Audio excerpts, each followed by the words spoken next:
Hello, everyone. It's really nice to see all your faces and some familiar names, which is really great. Today's going to be awesome. We've got two absolute experts coming from different sides of the spectrum, which is really cool. So we should get a really widespread information. So I would really like to start, first of all, by introducing both Anné Kulonen, who is an award-winning composer from Finland, and Hollie Hutton, who is a co-founder of Sister Music, and I'm sure in fact, loads of you were on the most recent Sister X album, which is really cool. And I'm hoping you both be able to give us a little bit of an overview to start with of your journey into the world of advertising and up to where you are this year. So Anne, I know that you have a barnstorming year. At least two of your projects doing absolutely brilliantly, nominated and award-winning projects for, is it Like the Night, and is it The Two Lives of Sarah? Is that right? Yeah, that's. Yeah. So how did you get to 2020? What was your journey? I've been working in commercials probably about 15 years now, and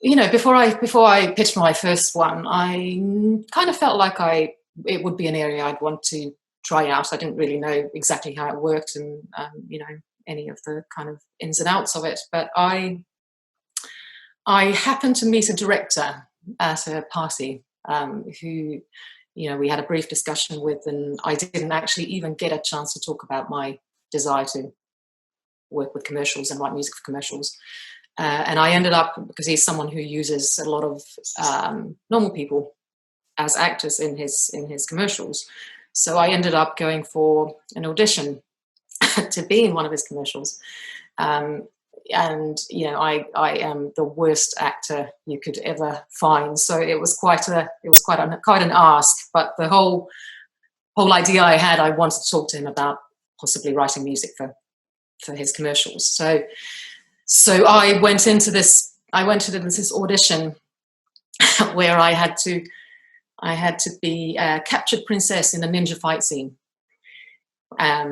And I haven't actually, luckily, seen the tapes, but I ended up talking to him and giving him some CDs and showing him my work, and then got to pitch for commercials, and that's kind of where my path started from. I tend to work mainly directly with directors and producers. I work through a few music production companies through the world. Really, I've got a few in the US.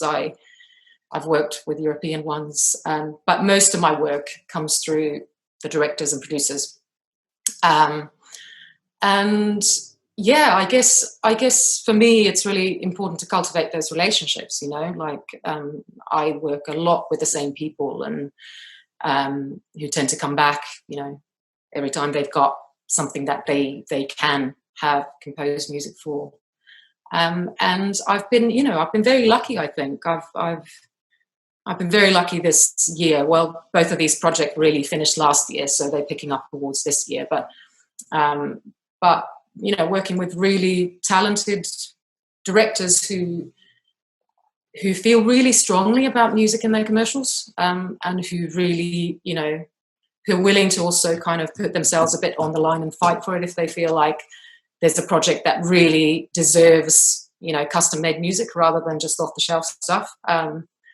And so, I think I'm very lucky in terms of the people that I work with, and things tend to kind of, one thing leads to another, and then someone introduces you to someone else, and so that's really been my path, and it's hopefully it'll continue. I'm certain it will, and it's you've worked for such huge global brands, like your L'Oreal campaigns. And I think it's really important to say that first director who you met at a party, and what were you, a warrior princess or something, was the director of one of the campaign, the biggest success this year. So that's really come full circle for you, hasn't it? Yeah, it really has. We've worked on a lot of things together. A lot of films, short films, and lots of commercials. I think in terms of the award kind of stuff, I think it's it's not just about the music when you kind of consider the success when you kind of submit things for something. I've had plenty of projects that just, they're just not really, I guess, at that level in terms of it needs to be visually interesting. It needs to be, it needs to kind of tick all the boxes for it to be worth submitting, in my opinion.